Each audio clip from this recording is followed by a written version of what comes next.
একটা পিঁপড়া মারাও অন্যায়, যদিও পিঁপড়া ক্ষতিকর হতে পারে, কিন্তু আরো বৃহৎ দৃষ্টিতে দেখতে গেলে মুসলমানরা যা করে তা হলো গরু এবং অন্যান্য পশু হত্যা করে। ওনার মতে মুসলমানরা অনেক বেশি গরুর মাংস, খাসির মাংস ইত্যাদি খায়। আসসালামু আলাইকুম প্রিয় দর্শক, ডাক্তার জাকির নায়েকে একজন হিন্দু ভাই একই প্রশ্ন করে ফেললেন। সে ভাইটি বলছেন যে আপনার কুরবানির নামে আপনারা পশু হত্যা করছেন। হ্যাঁ প্রিয় দর্শক, সে ভাইটি বলছেন যে আপনার কুরবানিতে কেন গরু হত্যা করবেন, আপনার পশু হত্যা করবেন, আপনার সব থেকে বড় পাপী হলো মুসলমানরা। এই শুনে ডাক্তার জাকির নায়েক কিন্তু কঠিন উত্তর দেবেন। হ্যাঁ প্রিয় দর্শক, সেই হিন্দু ভাইটি বলছেন যে একটা পিঁপড়া মারাও খুব অন্যায়, কিন্তু আপনারা কেন পশু হত্যা করছেন? আপনার গরু ছাগল, আপনার বেশিরভাগ মুসলিমরা গরু ছাগলকে হত্যা করে কুরবানির দিনে। তো এই শুনে ডাক্তার জাকির নায়েক সেই হিন্দু ভাইটিকে কঠিন উত্তর দিবেন। হ্যাঁ প্রিয় দর্শক, ভিডিওটি সম্পূর্ণ দেখলেই কিন্তু আপনারা বুঝতে পারবেন ডাক্তার জাকির নায়েক খুবই যুক্তির সাথে কিন্তু উত্তর দিয়েছেন। সে ভাইটিকে অবাক হয়ে থেকে গেছেন ডাক্তার জাকির নায়েকের দিকে তাকিয়ে। তো ভিডিওকে সম্পূর্ণ দেখলে কিন্তু আপনারা বুঝতে পারবেন ভিডিওটি খুব গুরুত্বপূর্ণ হতে যাচ্ছে। যাদের মনে সন্দেহ আছে যে ইসলাম ধর্মে কেন মুসলিম ধর্মের ভাইরা কুরবানির দিনে গরু হত্যা করে, এটা অন্যায় করছে, তো এই ভিডিওকে অতি অবশ্যই কিন্তু লাস্ট পর্যন্ত দেখার অনুরোধ রইল যাদের মনে এই সন্দেহ আছে। তো চলুন আমরা ডাক্তার জাকির নায়েকের কথাটা শুনে নেব। ভিডিওটি শুরু করার আগে আপনারা যদি এরকম ইসলামী পর্যায়ে ভিডিও দেখতে চান তো অতি অবশ্যই কিন্তু আমাদের আল্লাহ চ্যানেলকে সাবস্ক্রাইব করে এবং চলুন আমরা ডাক্তার জাকির নায়েক কী উত্তর দিলেন আমরা দেখে আসি। একটা প্রশ্ন করেছেন যে একটা পিঁপড়া মারাও অন্যায়, যদিও পিঁপড়া ক্ষতিকর হতে পারে, কিন্তু আরো বৃহৎ দৃষ্টিতে দেখতে গেলে মুসলমানরা যা করে তা হলো গরু এবং অন্যান্য পশু হত্যা করে। ওনার মতে মুসলমানরা অনেক বেশি গরুর মাংস, খাসির মাংস ইত্যাদি খায়। তো এটা কি অন্যায় নয়? কারণ গীতা, বাইবেল, কোরআন সব জায়গায় বলা আছে যে আপনাকে সকল প্রাণীর প্রতি দয়া দেখাতে হবে, কিন্তু এটা করা হচ্ছে না। ভাই যে প্রশ্নটা করলেন যে একটা পিঁপড়া মারাও অন্যায় এবং জীবন্ত প্রাণী মারাও অন্যায়, তো কেন মুসলিমরা মাংস খায়, গরু, খাসি ইত্যাদি, এটা কি অন্যায় নয়? আমাদের কি দয়া দেখানো উচিত নয়? আমি ভাইয়ের প্রশ্নের প্রথম অংশের সাথে একমত এবং এটা বুঝি যে তিনি ইংরেজি বুঝতে পারেন, যদিও বলতে পারেন না। আমাদের মধ্যে অনেক লোক আছেন যারা ইংরেজি বুঝতে পারেন, যদিও বলতে পারেন না, বাংলাতে প্রশ্ন করেন। তা আমার মনে হয় বাংলাতে বললেও ভাই বুঝবেন, যদিও তিনি ইংরেজিতে প্রশ্নটা করেননি কারণ তিনি তামিল ভাষাতে বেশি সাবলীল।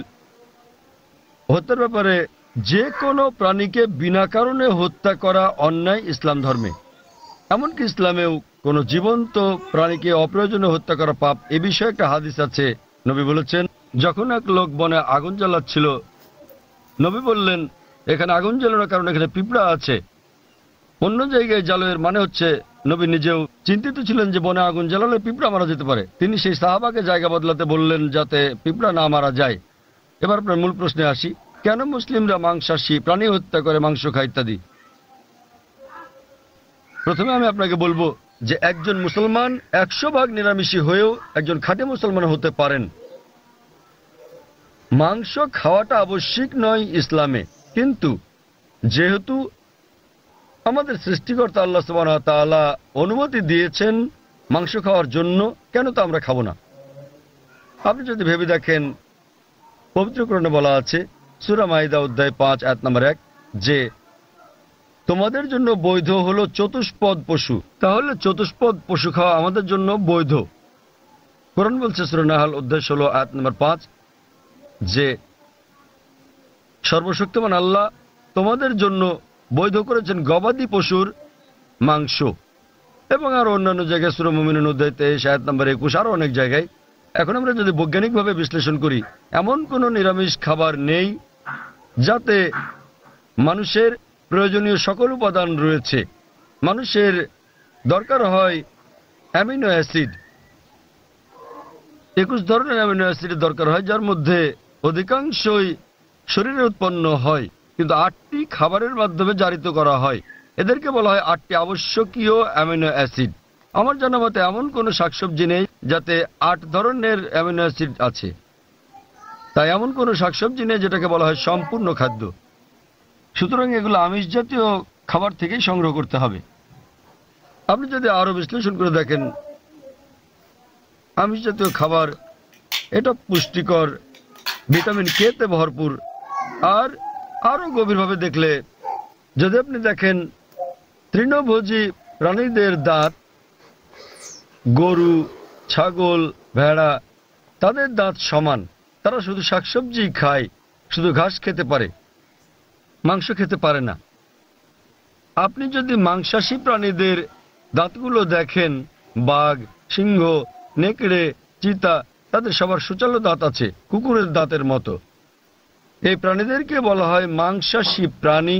তারা শুধু মাংস খায়, তারা শাকসবজি খায় না। আপনি যদি মানুষের দাঁতগুলো ভালো করে দেখেন, আয়নার সামনে গিয়ে, মানুষের আছে সমান দাঁত, আবার সুচালো দাঁতও আছে।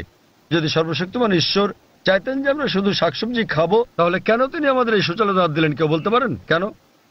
কারণ সর্বশক্তিমান ঈশ্বর চান যে আমরা দুটোই খাই, মাংসও খাই, শাকসবজিও খাই। মাংস, তিনি যদি চাইতেন যে আমরা শুধু শাকসবজি খাবো, তাহলে তিনি কেন সুচালো দাঁত দিলেন? আবার আপনি যদি মানুষের পরিপাকতন্ত্রটাকে বিশ্লেষণ করে দেখেন, এটা উভয় খাদ্যই হজম করতে পারে, সবজি এবং আমিষ জাতীয় খাবার। তৃণভোজী প্রাণীদের পরিপাকতন্ত্র, গরু, ছাগল, ভেড়া, এরা শুধু শাকসবজি জাতীয় খাবারই হজম করতে পারে, মাংস হজম করতে পারে না। আবার মাংসাশী প্রাণীদের পরিপাকতন্ত্র দেখেন, সিংহ, বাঘ, নেকড়ে শুধু মাংসই হজম করতে পারে, শাকসবজি হজম করতে পারে না। কিন্তু মানুষের পরিপাকতন্ত্রে আছে ক্ষুদ্রান্ত্র এবং বৃহদান্ত্র, এটা উভয় খাদ্য হজম করতে পারে, সবজি আবার আমিষ জাতীয় খাবার, মাংস জাতীয় খাবার। সর্বশক্তিমান ঈশ্বর যদি চাইতেন আমরা খাঁটি নিরামিষী হই, কেন তিনি আমাদের এমন পরিপাকতন্ত্র দিলেন যা উভয় খাদ্য হজম করতে পারে? কিন্তু এটাই স্বাভাবিক। তো আপনি ভেবে দেখেন যে সর্বশক্তিমান ঈশ্বর মানুষকে এমন ভাবে সৃষ্টি করেছেন যেন তারা সবজিও খেতে পারে, আবার মাংসও খেতে পারে, নিরামিষ এবং আমিষও।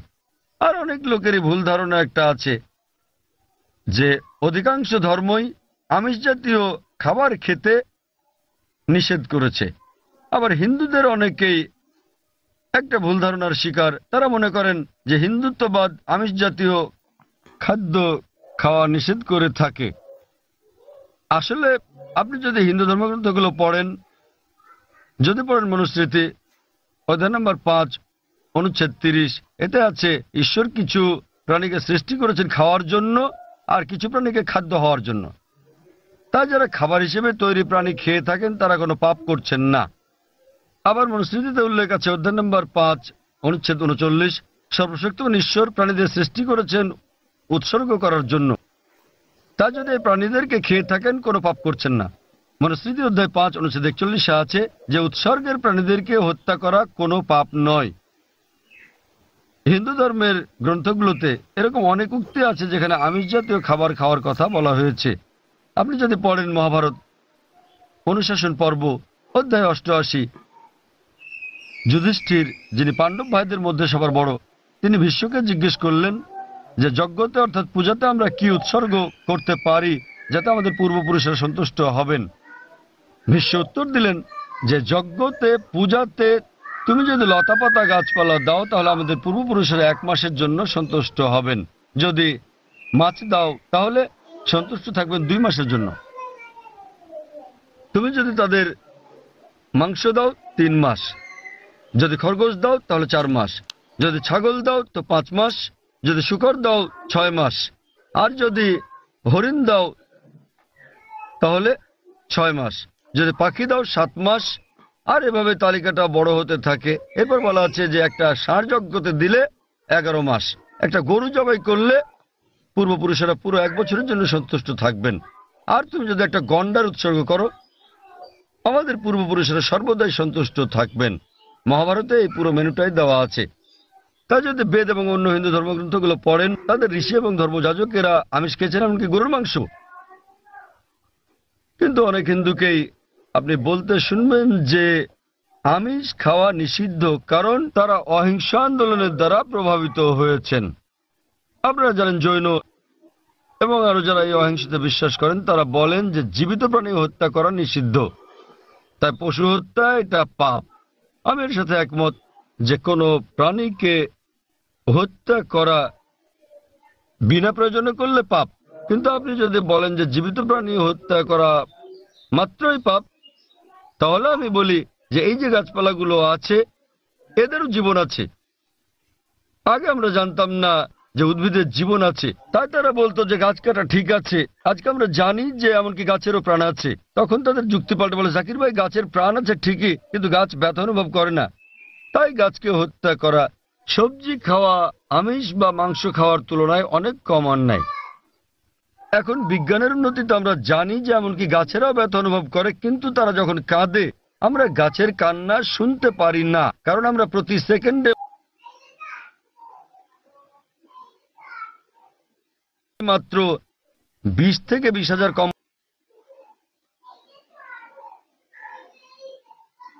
আছে। প্রাণীদের আছে 5টি ইন্দ্রিয়, আর সে কারণে প্রাণী হত্যা করা বেশি অন্যায়। তো তাদের কাছে আমার প্রশ্ন, যে ধরেন একজন লোক, তার এক ভাই আছে যে হচ্ছে মুখ আর বধির, শুনতেও পারে না, বলতেও পারে না। এখন কেউ যদি তাকে গিয়ে মেরে ফেলে, ধরেন আপনার নিজেরই ভাই যে মুখ ও বধির, কথা বলতে পারে না, শুনতেও পারে না, এখন কেউ যদি তাকে হত্যা করে, আপনি কি বিচারকের কাছে গিয়ে বলবেন যে হুজুর হত্যাকারীকে কম শাস্তি দিন, কারণ আমার ভাইয়ের 2টো ইন্দ্রিয় কম বা বেশি ইন্দ্রিয় থাকলে বেশি শাস্তি পাবেন? কোরআন বলছে যে তোমাদের যে সকল উত্তম জিনিস দেওয়া হয়েছে তোমরা তা ভক্ষণ করো যে পর্যন্ত সেটা বৈধ এবং হালাল অনুমতি আছে। তো ইসলামে পশু জবাইয়ের অনুমতি আছে, শুধুমাত্র খাওয়ার উদ্দেশ্যে বিনা কারণে শিকার করার জন্য, খেলার জন্য এটা নিষিদ্ধ। যেমন বনে আগুন জ্বালালে পিঁপড়া মারা যাবে, তাই নবী বলেছেন এটা করো না। তো যে কোনো জীবিত প্রাণী হত্যা করা নিষিদ্ধ, যদি না এটা খাওয়ার মাধ্যমে জীবন ধারণের জন্য হয়ে থাকে, আর যদি এটা সেই সব অনুমোদিত প্রাণীদের মধ্যে হয়ে থাকে যেগুলোকে আল্লাহ বৈধ করেছেন। যেভাবে মনুস্মৃতিতে বলা আছে, ঈশ্বর কিছু প্রাণীকে করেছেন খাদ্য আর কিছুকে খাদক।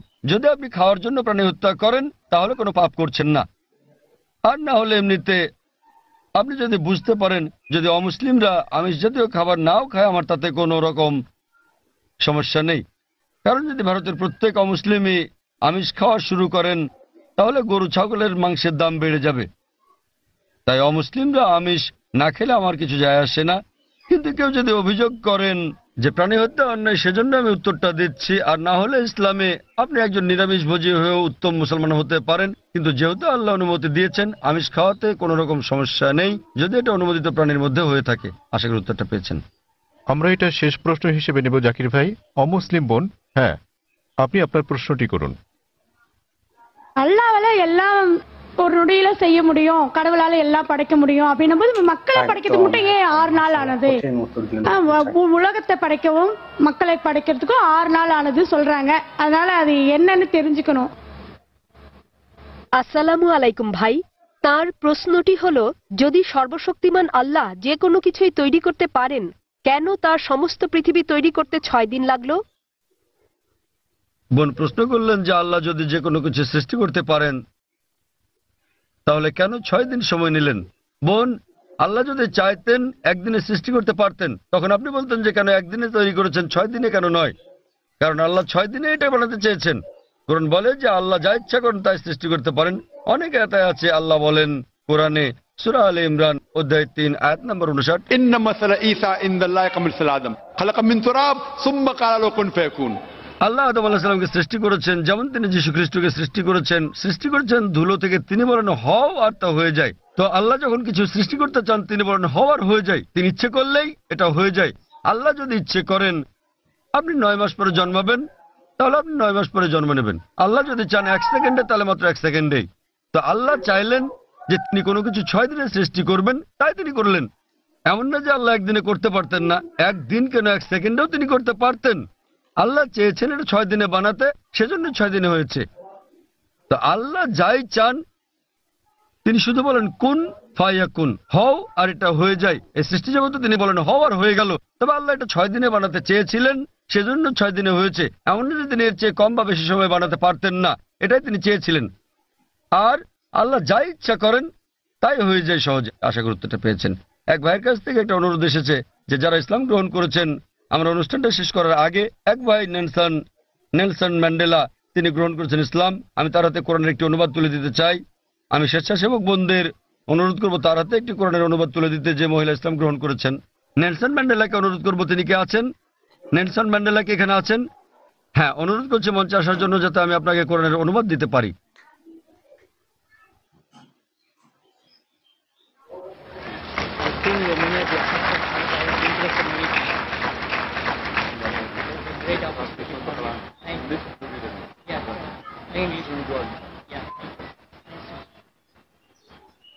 আমি আরো অনুরোধ করছি, কয়েকজন বোন ইসলাম গ্রহণ করেছেন। আমি চাইবো যে আমাদের মহিলা স্বেচ্ছাসেবকেরা কোরআনের অনুবাদ তাদের হাতে একটি করে তুলে দেবেন।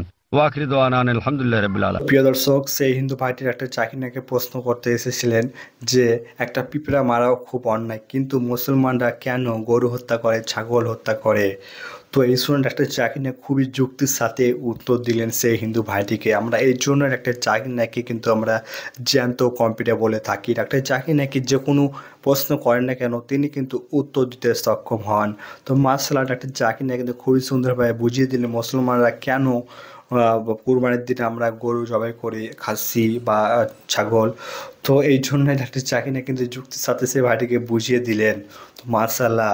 তো প্রিয় দর্শক, এই ভিডিওটি আপনাদের কেমন লাগলো তো অবশ্যই কমেন্ট বক্সে কমেন্ট করে জানাবেন। আপনার যদি এরকম ইসলাম পয়সায় ভিডিও দেখতে চান তো অবশ্যই আমাদের আল্লাহ চ্যানেলটিকে সাবস্ক্রাইব করবেন, ভিডিওটিকে বেশি বেশি শেয়ার করে দেবেন, আমাদের মা বোনদেরকে দেখার সুযোগ করে দেবেন। তো দেখা হবে নতুন একটি ভিডিওর সাথে।